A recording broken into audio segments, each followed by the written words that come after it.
Hello mga ka-farmers! For today's video, i-flex ko nga pala sa inyo itong dumalaga. Ito nga pala yung gilt na akala namin ay hindi nagbuntis.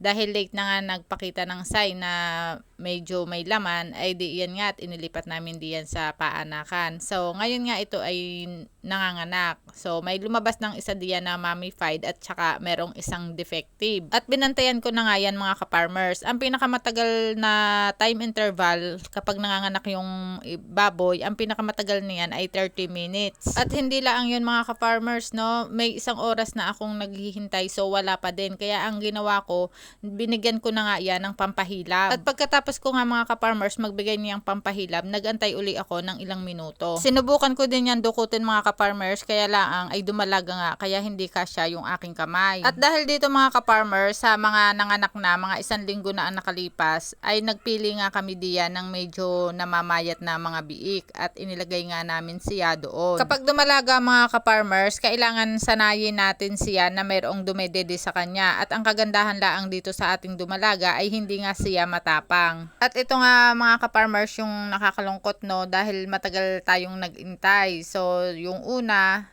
hindi pa sigurado kung buntis, at nung na-confirm naman na buntis ay ayan nga lamang yung kinaya niyang maibigay sa atin. At alam ko marami sa inyo na nakaka-experience din ng ganitong senaryo.